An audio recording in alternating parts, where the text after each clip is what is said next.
Bravo, got a roll program. Stand by for mode 1, Charlie. Roger, Tower. Launch sequence engaged. We are go.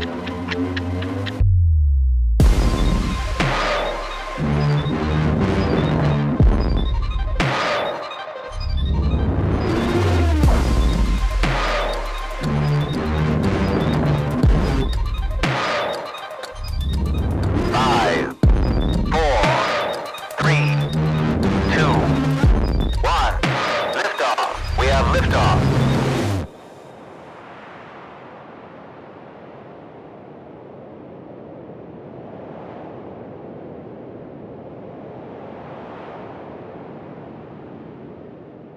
This week as we come together, I want to talk about another starting point because I want to talk about the starting point of faith itself. If we're going to talk about our faith journey, I want to talk about the starting point of faith. Everything in life has a starting point, including faith. And specifically this idea that faith in some way, shape, or form impacts your relationship to God, that trusting God somehow impacts your relationship with God. Well, that actually has a starting point. And I want to take us back to that starting point because, again, as we continue to look at, okay, who is Jesus? I think it's crucial to understand, okay, where this started. Now to do that, I want to take you back to something that really three of the largest religion or faith systems, faith traditions in the world have in common. I don't know if you know this or not, but when you look at Christianity, when you look at Islam, when you look at Judaism, and you look at their starting point, the reality is that they actually have a shared starting point. And each of these three actually believe that God created the world to be a good place, to be a wonderful place, to be a beautiful place, but that sin, as we talked about last week, entered into the picture through Adam and Eve. Now, in Islam, they believe in Adam and Eve because of the teachings of Muhammad. Inside of Judaism, they believe in Adam and Eve because of the teachings of Moses in Genesis. Inside of Christianity, we believe in Adam and Eve because of the fact that Jesus actually speaks about Adam and Eve and talks about the entrance of sin into this story and how it literally makes a mess of the story. And all three of these, three of the largest faith traditions in the world, all three of them agree that God created the world to be this, but then sin enters in, makes a complete mess of this. But then they also agree that God stepped into that mess with a specific person. As a matter of fact, all three of them go back to this same person. His name is Abraham. And when you look at Judaism and Islam, they actually split at Abraham because Islam holds to the fact that the chosen son of Abraham was Ishmael, and Judaism holds to the fact that the chosen son of Abraham was Isaac.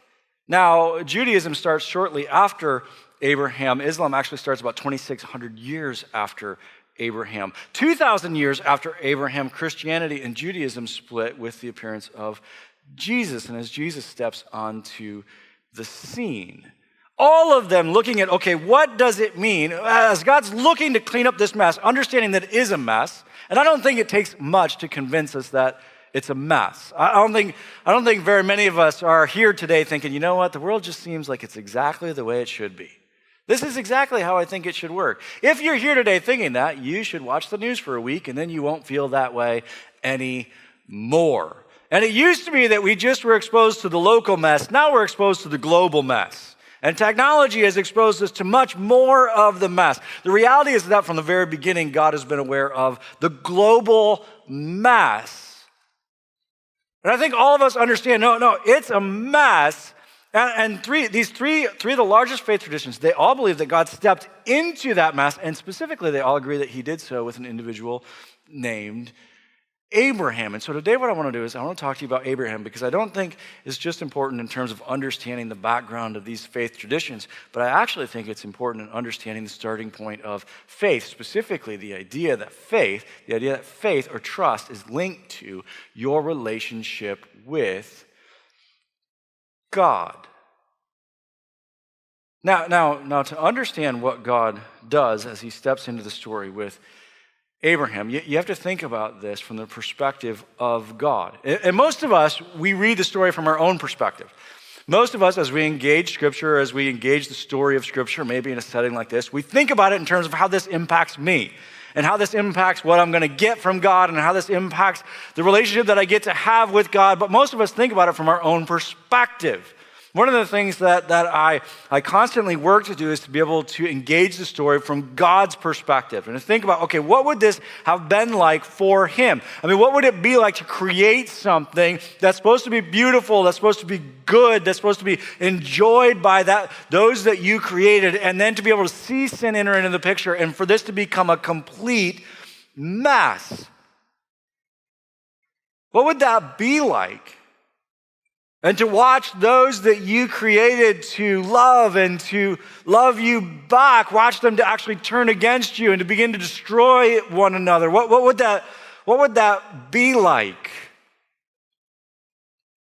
And God, as he watches this happen, he has a decision to make. What's he going to do about the mess? I was trying to think through an illustration of this.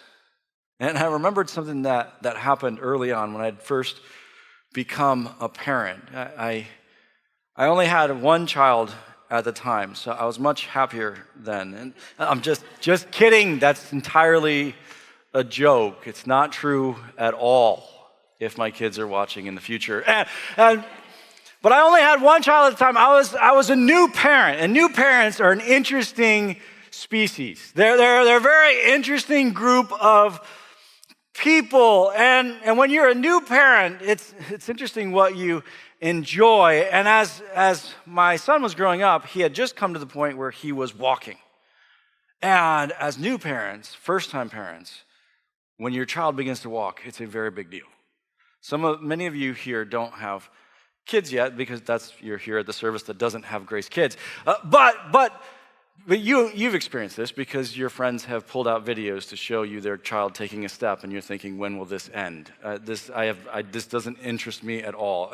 But as a first-time parent, this is a big deal, and you're obsessed with the first step, and then they take a couple different steps, and then they're actually walking across the room, and you're really excited about the fact that they're walking across the room, and they're not falling flat on their face, and they're not getting hurt.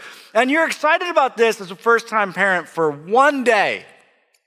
For one day. Because that first day, you're like, wow, they can walk. And the second day, you're like, oh no, they can walk. And they're a lot faster than they used to be. And they can get places and get into places that they didn't used to be able to get into. And if I turn away for even one moment, they are gone. And I don't know where they went.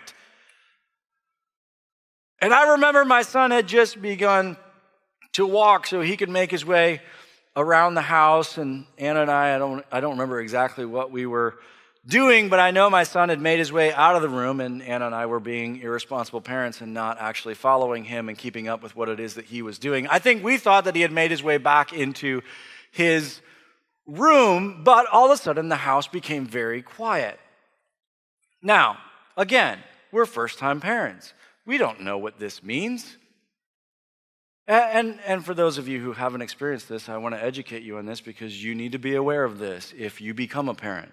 If you're a parent and your house becomes very quiet, it is the most alarming thing that can happen, okay? The most shocking alarm is not when the fire alarm goes off. The fire alarm's fine. People will show up to help. It's going to be okay. You know how to deal with that. When your house gets quiet as a parent, it is terrifying. It's terrifying because, listen to this, the most difficult thing for a child to do is to be quiet. It's literally the hardest thing in their life to accomplish. And they are doing something that they so don't want you to know about that they are accomplishing the most difficult thing in their life.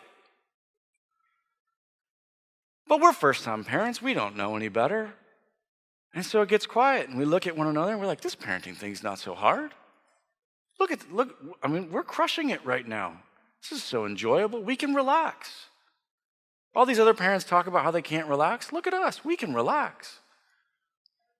Short time later, my wife walks into the kitchen.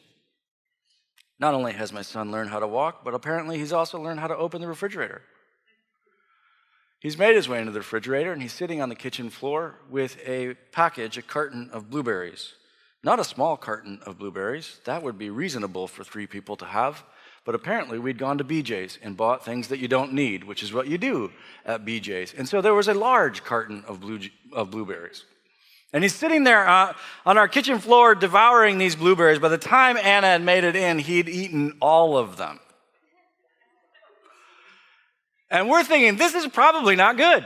I'm just guessing, but I'm thinking if I ate a whole carton of blueberries, it wouldn't be very good. So the fact that a 1-year-old just ate an entire carton of blueberries is probably very bad. But what do? We're first-time parents. We don't know. Do you call poison control because of the fact that they've eaten too many blueberries? I don't know. So I guess you just ride it out. So that's what we did, and we went through the rest of the day, and it seemed to be fine. He seemed to be okay. No stomach problems. No complaining. Okay, we made it. We survived. He went to bed. We went to bed. Everything was good. About 2 o'clock in the morning, a scream can be heard across our home. We both jump out of bed, run into the room.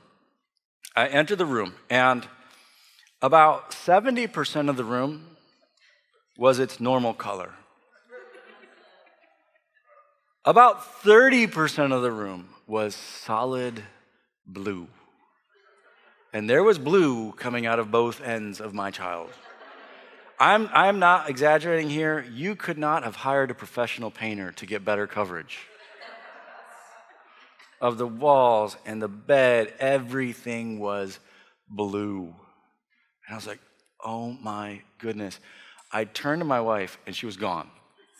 Gone, disappeared. To this day, I have no idea where she went. Just disappeared. I'm like, what am I going to do? And I walk over, and my son is looking up at me, and he's looking at me like, what just happened? What did I just do? What? And I looked at him, and I said, I have told you so many times not to get in the refrigerator. What is wrong with you? Now you sit here in your own filth and learn your lesson. And I turned around and went back to bed. No, I didn't do that. But here's the thing. Listen. Some of you actually think that that's the way that God treats you.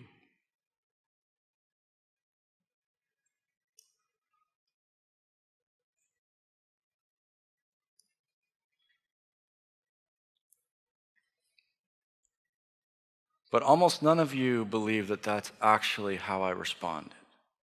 At least I hope you didn't think that's how I responded. I hope you think a little better of me than, but most of you said, no, there's no way that you responded that way. Which means, listen to me. You actually think that I'm more compassionate than God.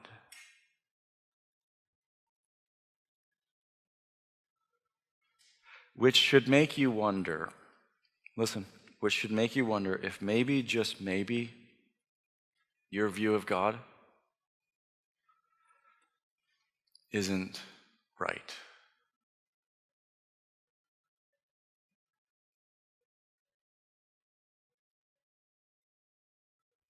As I sat there and I looked at my son, I said to myself, where in the world do you begin? And I walked into the blue and I picked up my son and I began to peel the clothes off of him. And slowly, I began to clean up the mess. And I'm not going to lie to you. There was a point at which I thought about just finding Anna, wherever it was that she was, and saying, okay, guess what? Tomorrow we look for a new apartment. There's really no cleaning this up. There's no resolving this. I don't know that this was ever going to come out. I don't know that we can ever fix this.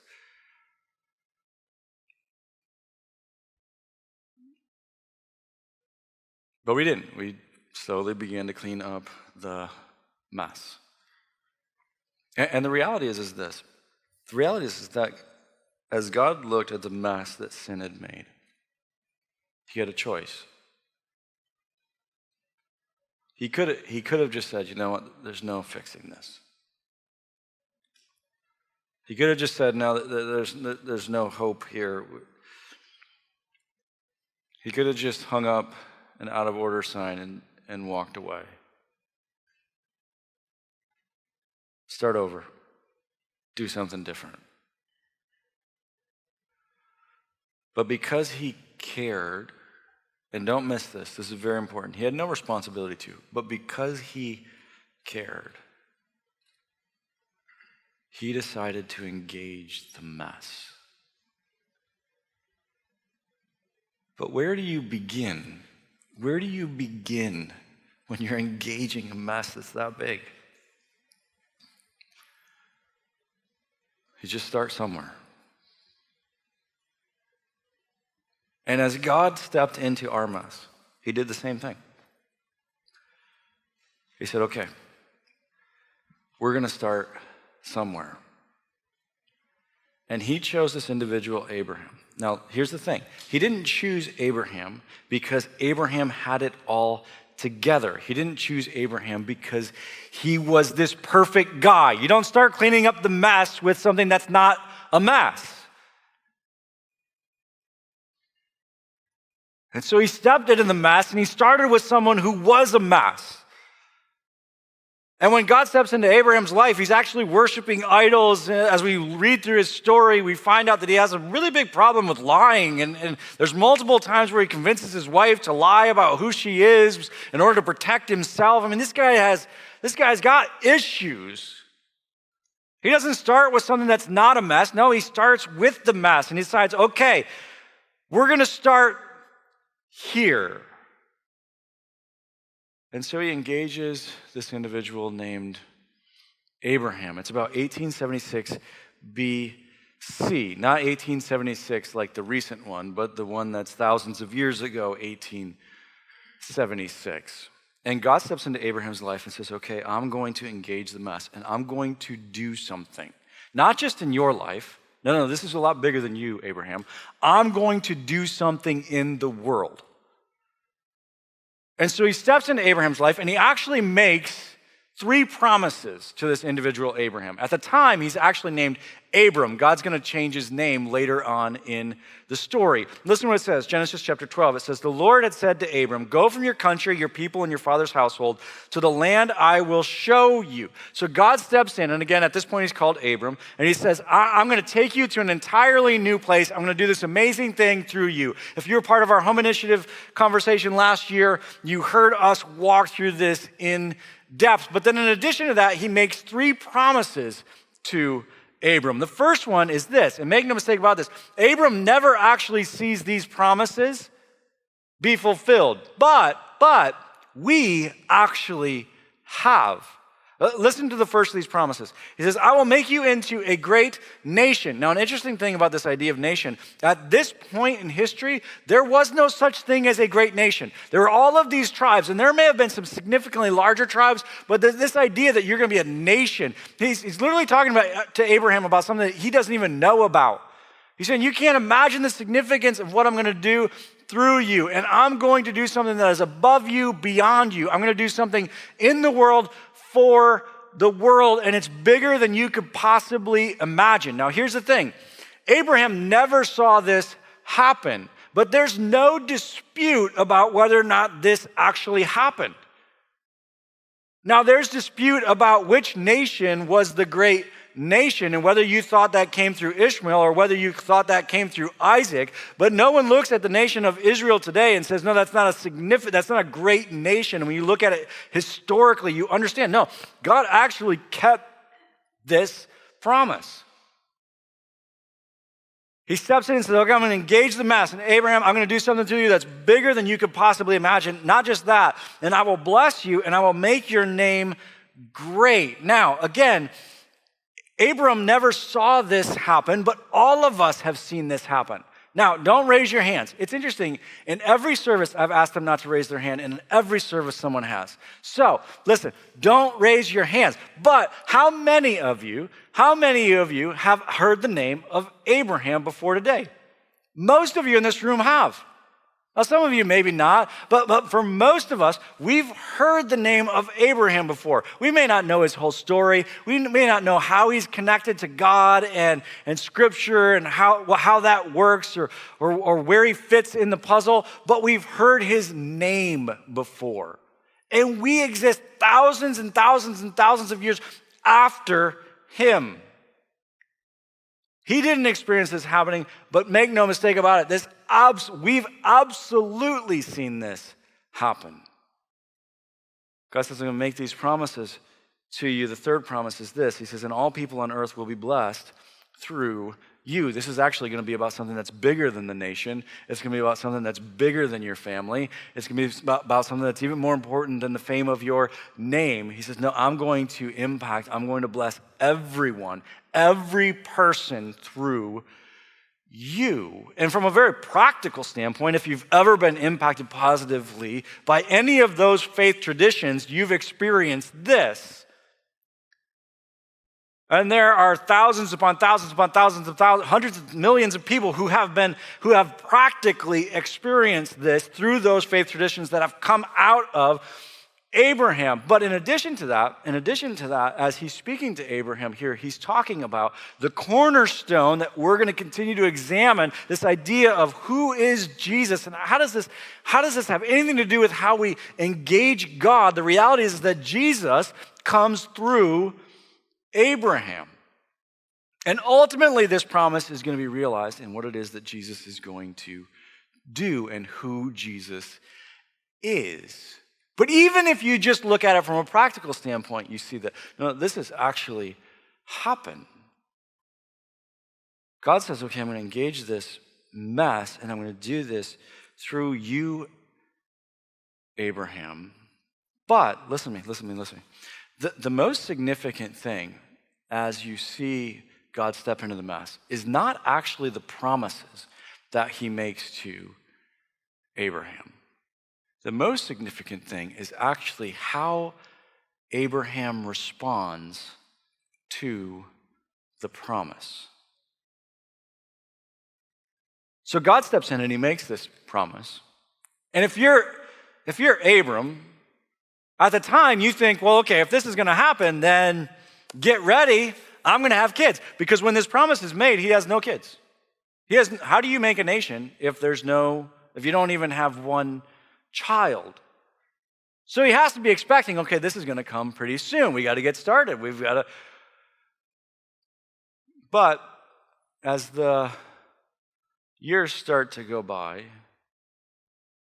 Abram starts to really struggle with the promise. As a matter of fact, a little while later in the story, you see him praying and talking to God about this. And he's asking God, okay, when is this going to happen? And if something doesn't happen soon, I'm getting older here. I'm getting significantly older here. If something doesn't happen soon, this isn't going to happen. And everything that I have is going to go to just an individual who's a part of my household that's not even an heir of mine. And he's talking about this individual named Eliezer. And God engages him in this conversation. And this is one of the most significant moments in the story of Abraham. Listen to what it says a little bit later, Genesis chapter 15. It says, then the word of the Lord came to him. This man, he's talking about the individual in Abraham's household, will not be your heir, but a son who is your own flesh and blood will be your heir. He took him outside and said, look up at the sky and count the stars, if indeed you can count them. Now, here's the thing. This kind of breaks down if you live in Hoboken, because some of you are like, the stars in the heaven. Because here in Hoboken, if you live in this area, you go outside, you look up at the stars, you're like, 2. Well, I think I saw 2 on a really, really, really clear night. And God says, this is how many offspring you're going to be. Okay, it sounds like a good American family. Doesn't sound that big. But if you've ever traveled outside of this area, you know that there are more stars than that. Now imagine if you were to walk outside in the Middle East before the invention of the light bulb. He says, Abraham, I want for you to look up and I want for you to see all of the stars in the sky, which would have been phenomenally overwhelming. And he says, so shall your offspring be. He says, I know you're struggling with the promise, but I want to reiterate that promise to you. And then something is said that, again, I would argue is the most significant thing in the story of Abraham. Listen to what it says in the next verse. Abram believed the Lord and he credited it to him as righteousness. In this moment, Abram decides to trust God.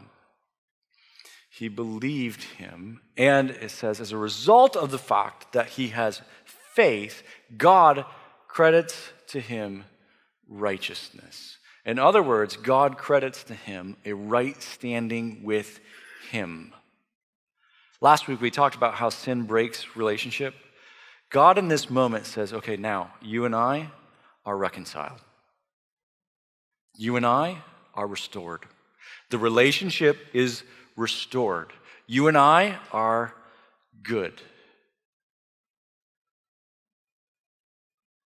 And he does so based on what? Faith. Because Abram has faith. Now, if you've been a part of Hoboken Grace for very long, you've heard me say this over and over again. Faith is not when you feel like something is true. If you look back at the previous verse, you know Abram's struggling with how he feels about this. It's not feeling like something is true. It's acting like something is true even when you don't feel like it. And God says, as Abram moves forward in the story, he's consistently making decisions based on what God says is true. He has faith, and God says, now, that's it, right there. That right there, that is what restores us. And in this moment, God not only steps into the mess, but from the very beginning, he begins to share with us what he's going to do to fix the mess. And he says, listen, I want you to understand something. When it comes to you and me, when it comes to our relationship, when it comes to you being loved and accepted, when it comes to us being restored from what sin had broken, that is restored based on what? Based on faith. Now, this has been a point of contention for every single faith tradition from this point forward, because all of us think that's too easy.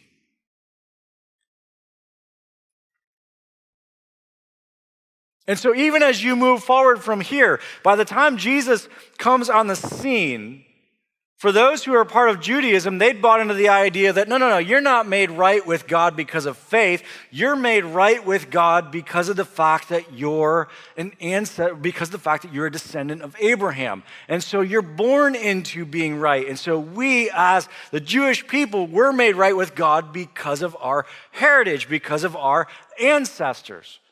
As you move forward down the road as it pertains to Islam, they said, well, it's important that you believe in God, but it also, you have to do certain things and you earn your way into paradise. And if you do enough of these things, then you're going to be able to be made right with him.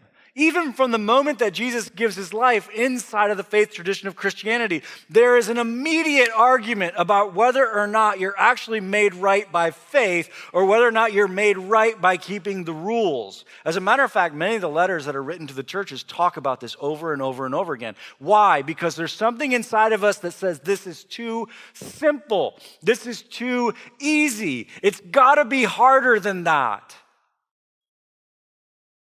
And everything in life tells us that it's got to be harder than that. Because every other relationship in your life, you are loved and accepted, not based on faith. You're loved and accepted based on performance.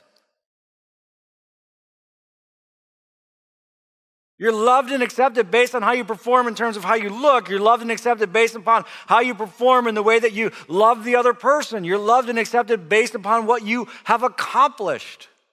And even if you grew up in a really loving home, you still experience this. And your parents would look at you and say, we love you all the same. And your sibling would look at you and say, you know they don't. Or maybe you would look at your sibling and say, that would be nice, wouldn't it?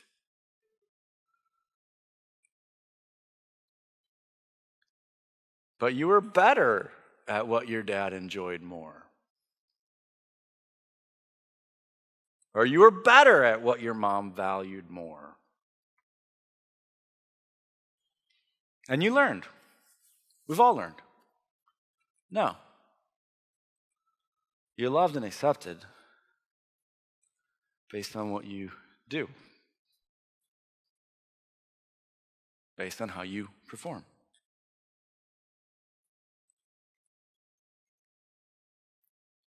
But God says, from the very beginning, not with me. Not with me.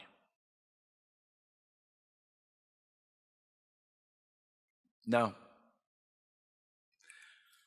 You're made right with me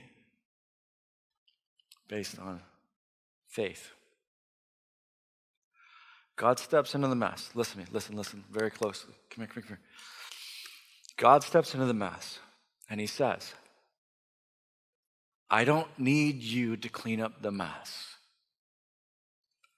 I just need you to trust me.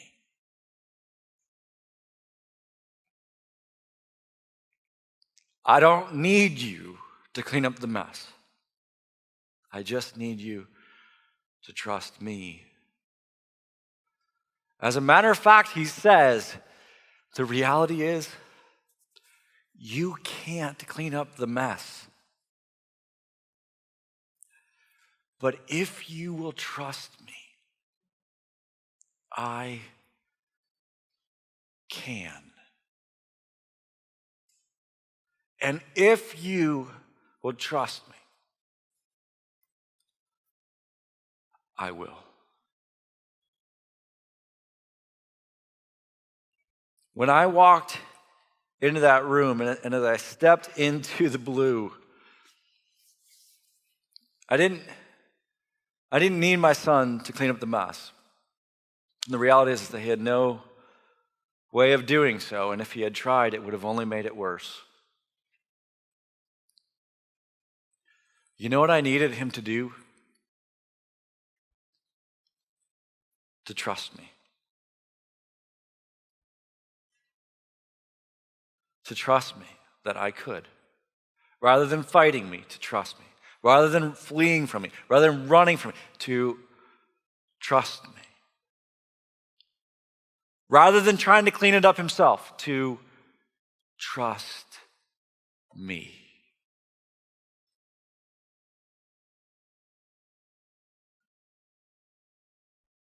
From the very beginning of God stepping into the mess, he says, no.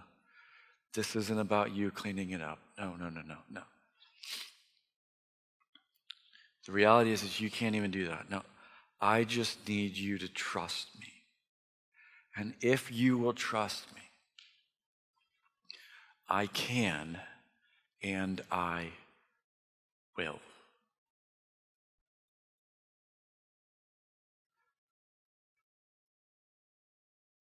Let me ask you something.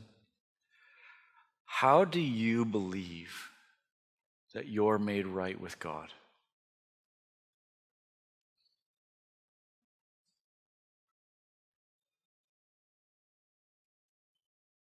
Do you believe you're made right with God by how you treat people?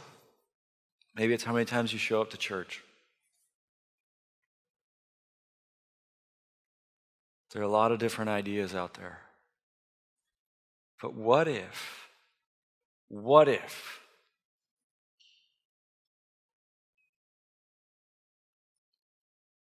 all God needs for you to do is to trust him?